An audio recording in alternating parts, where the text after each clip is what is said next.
Well, of course, it's not a good thing to be self-important, but this truly is the end of an era. The television centre at Northern, here in Southampton, has run its course, and in the next year or so will be turned into a brand new development beside the River Itchen. Tonight, hundreds of people who've worked here over the last 50 years and who've helped to create thousands of hours of television programmes are gathering together to say goodbye to one another and with great pride to the studios which sheltered them, gave them a living and sent out much fine work across the airwaves. It's a time for sadness, for reflection and for much remembered pleasure as well. These buildings where such a lot of programming has taken place are crowded now with faces well known on the screen and with many more talented people who work behind the cameras and the microphones. Over the years, the high and the mighty, the poor and the lowly, celebrities and non-entities have gathered here to broadcast their wit and their wisdom, their love and their laughter, their skills and their sophistication. And this is the last throw of the dice for a place that has given pleasure and information to millions over the last half-century. Back in the 1950s, Southern Television's day started like this, in black and white, of course. And you'll be well into your 50s if you remember this music and these pictures. For Southern Television, TVS and latterly Meridian Broadcasting, this area of gentle countryside represented one of the hottest financial properties on the ITV circuit. And that explains why, over the decades, so many people have wanted to grab hold of the place and why there have been so many changes of control, while other companies have stayed in the same hands.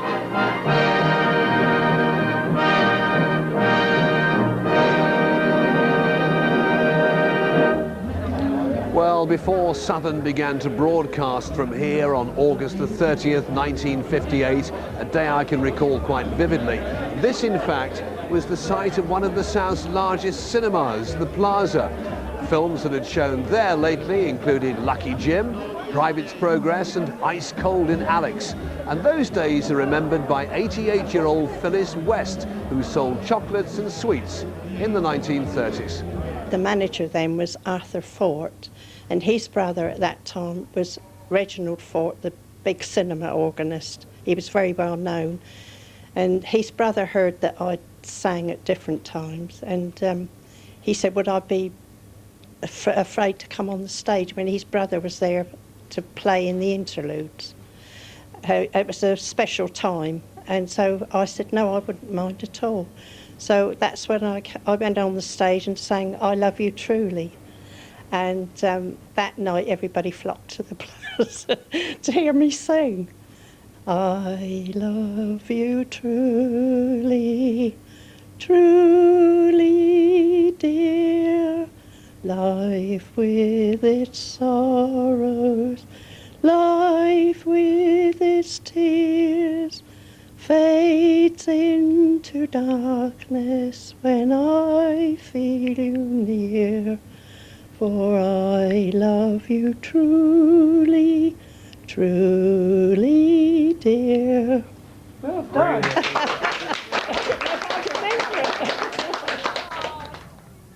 Nearly as tuneful as Phyllis was Southern's opening night, and the good citizens of Southampton, crowding the rails along Northern Bridge, must have wondered what on earth all the fuss was about.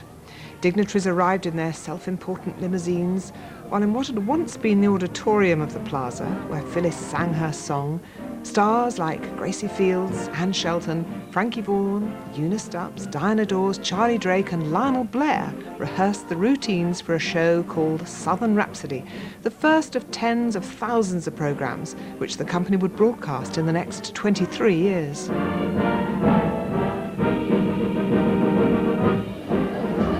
Well, time, of course, for only a tiny fraction of that output in this brief half hour, but we reckon we simply dare not miss out on Southern's two great countrymen back in their black and white days.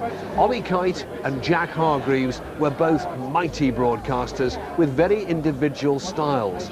Compare them here if you will. Now, unlike quite a number of today's television countrymen, Ollie didn't only go out fishing in fine weather, and he usually took a bottle or two of something within.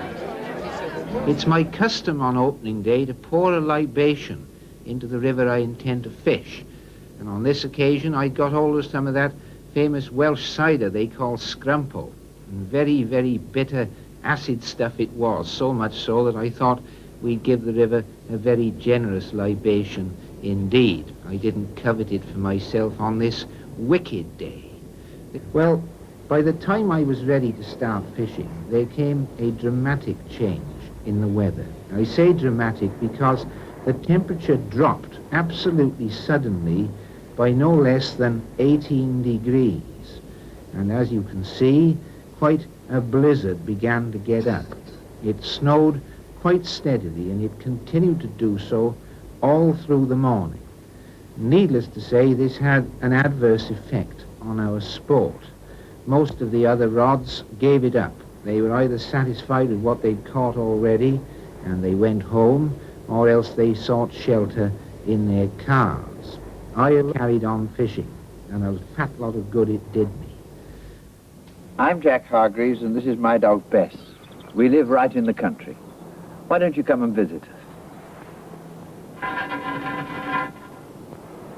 I want you to come with me today and look at a little house in the country where a friend of mine lives. Now, if this house was in London, it would probably be older than any house in the town, except perhaps the Tower of London. But in the country, it's one of hundreds of cottages that look exactly like this. So the thatchers are here today, and they're beginning to pull off the old roof in order to re-thatch it again. And as the thatcher pulls off the old thatch and throws it to the ground, his son is carting it away to be burned. Now, he thinks he's a very modern young man with that long hair.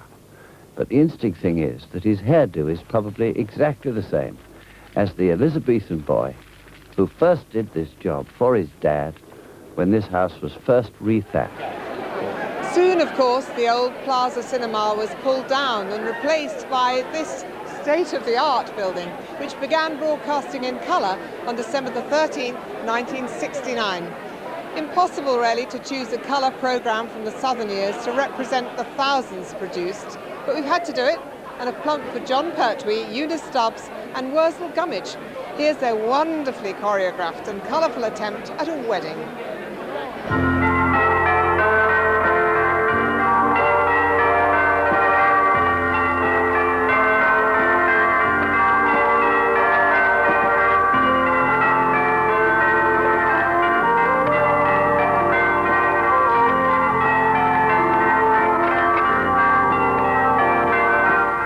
Are you Wurzel, Hedgerow, Gummidge? That's a funny question, Your Eminence, Mr. Crowman, sir. You knows my name, sir, as soon as how you give it me. Just answer the question, are you Wurzel, Hedgerow, Gummidge? That I am, sir. Yes, sir. And are you Aunt Roll-Up, 3 balls a penny, Sally? I am. And who giveth this Aunt Sally away? Giveth me away? Giveth me away? I beg pardon, Mr. Crewman, for speaking impertinent, but I'm far too precious to be giveth away. I'd have you know that a fairground gentleman once offered 5 guineas for me, sight and sound. Aunt Sally, if you're going to marry Wurzel, someone has to give you away. Marry Wurzel? I'm not going to marry Wurzel. Oh, yes, she is, Your Honor, sir. Yes. She just says she ain't because she's barmy. Aunt Sally, are you telling me you've changed your mind again? Good heavens, no, Mr. Crowman. I had no intention of marrying that dirty old scarecrow in the first place. I'm far too grand. The whole idea is prosperous. Then why, may I ask, have we called all these scarecrows together? So they can admire me in my beautiful wedding dress, and I can have my photos took, and I can appear in all the papers. Well, I did warn you. Well, can't you make her marry me, sir? I mean, I worship the very ground that she stands on, sir. I mean, couldn't you pull her legs off and not give them back until after we're man and wife? Poor old Wurzel. Now, there are scores of faces here tonight which the more mature of you are going to recognise. I know it's impossible to believe, but I'm one of them myself. And here's a word or two from a few of my dear old colleagues. My most vivid memory was my first night, the very first night we went on the air with Southern Television. And I remember that Ian Trethowan came down from ITN to help me read the news. He probably helped me actually do it, you know, teach me to do it. But that was a tremendous memory for me. And he went on, of course, to be the Director General of the BBC. Once I dressed as a devil to present the weather forecast. I don't know why. But anyway, those are the days. It has to be over 30 years ago when I walked across this car park, as it was then, wearing hardly any clothes that belonged to me because I was so poor. I'd just come back from India, and I came to talk about being on House Party. And I met Angus Wright, the director, chatted about what they wanted or what they didn't want. And I said to him, well, what happens now? And he said, well, don't call us, we'll call you. Unfortunately, he did. Good friends all there, and more familiar faces from more recent times after the commercial break in just a couple of minutes, so do stay with us.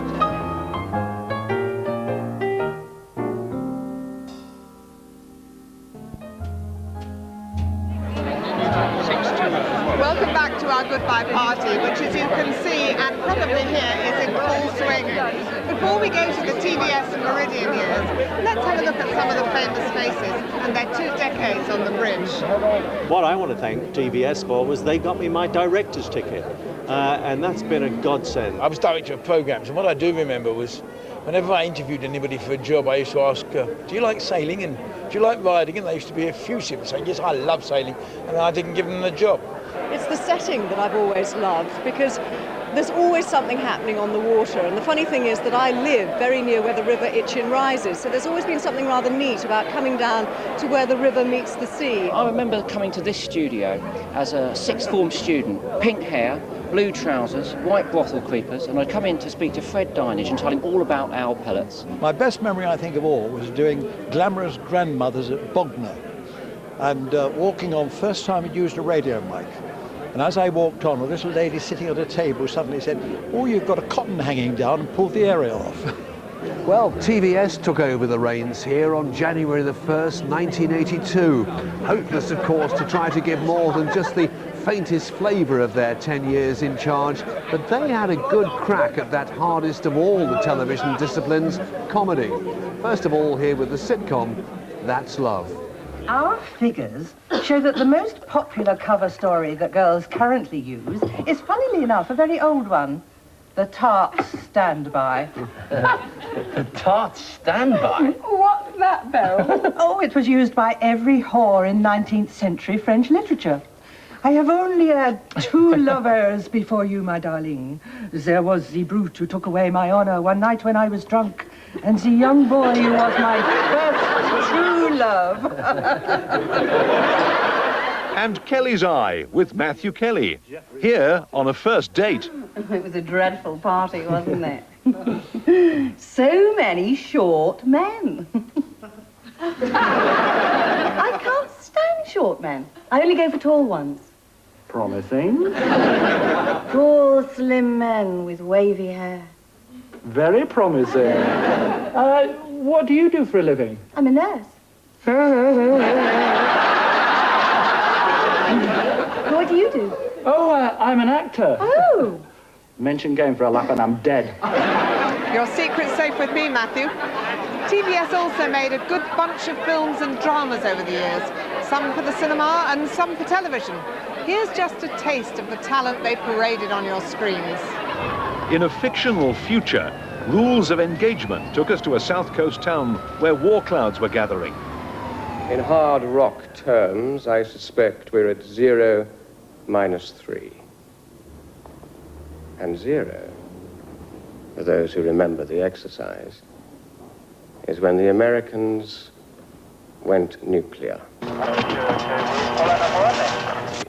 Americans and the Russians have done a deal. No first use on either side. On their respective homelands, that is.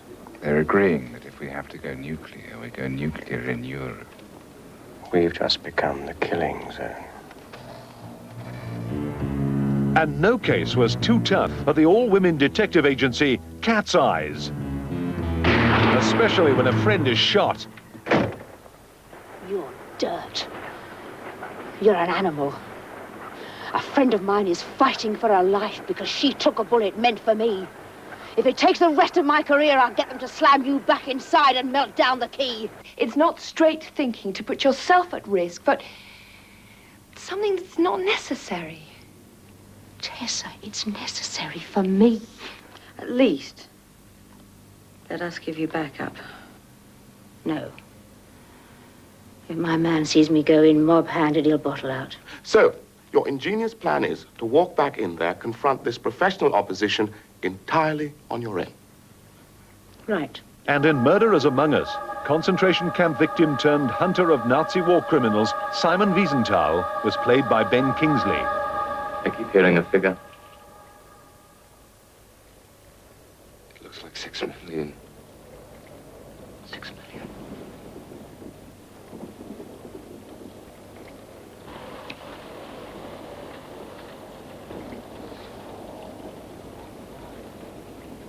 We must never forget, or it will happen again.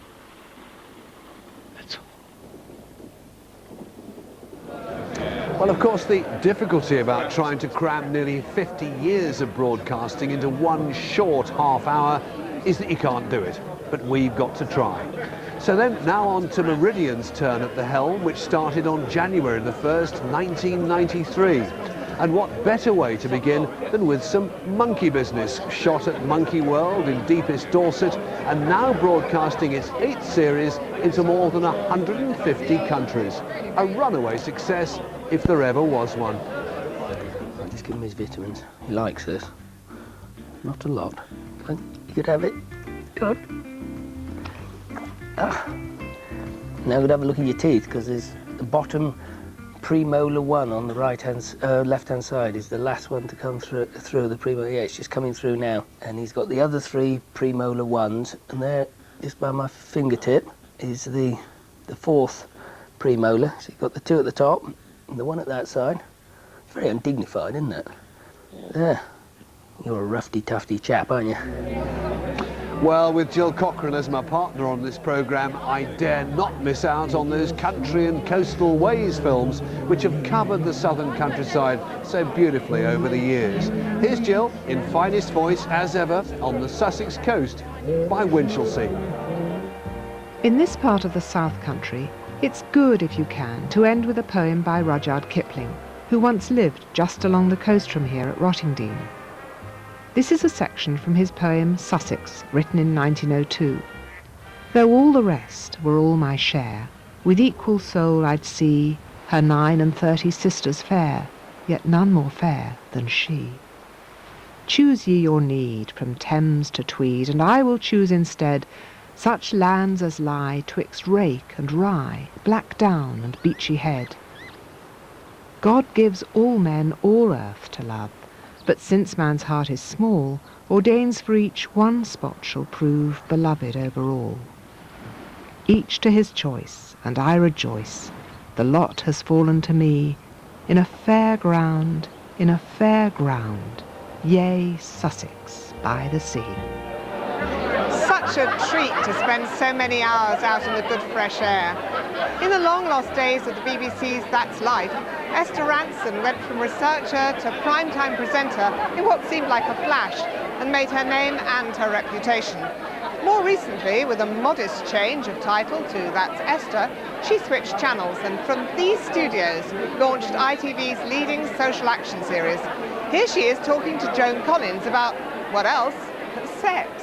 When I did my Playboy layout, I was 49 or 48, I can't remember, and I said, this is the last time anybody except my most intimate acquaintances will see me without my clothes on. Was it frightening? No, because I look pretty good. Yeah. And I had a wonderful photographer and lots of very good lighting. And the pictures were great. I mean, I really liked it. But it wasn't one of those Playboy, layouts with everything hanging out. It was discreetly covered up with bits of lace and black garter belts and all of that sort of thing. Is it very exposing to go with that sort of... Not really, because, I've done nude scenes in movies, and there's only just the actor there and the director and the cameraman. And the technicians. And a large bottle of gin usually helps. That'll get your inhibitions down. as well as your pants. Now, in your life, you've had some glamorous men in your time. Yes. Which was the best? Well, you know, Joan Rivers asked me this question once, and she looked at me and she said, exactly what you're doing. And she said, so Joan, come on, tell me, who was the best man you've ever had? And I said, your husband.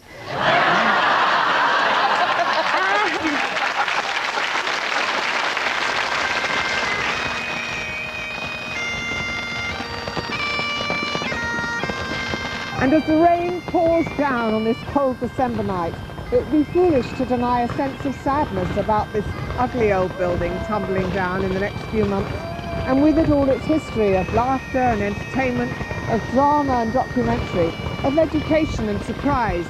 But have no fear, Meridian will soldier on with a brand new site at Fareham, and with a library full of programmes and films from the near and distant past. The Dream Factory may be coming to an end, but the dreams are not. Tonight, though, is an occasion for remembering the fine times past with pride and with much pleasure, for saying thank you to all those gathered here now, to many who could not make it, and to others who made their sterling contributions and have since died since the studios first opened all those years ago. It's also a chance to say a sincere word of gratitude to you, our loyal and friendly viewers, without whom none of this would have been possible. So here's to the memory of a great past. Here's also to a bright, happy and prosperous future for us all. Goodbye. Bye for now. Enjoy the fireworks.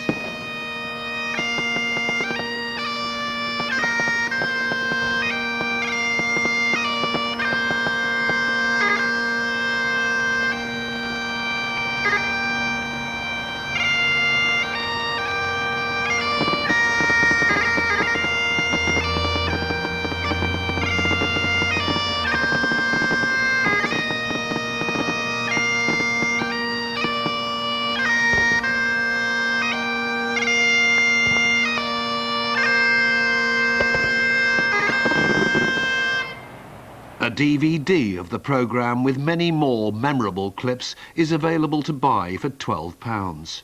To order a copy, either log on to the Meridian website or phone 02380 71 21 20.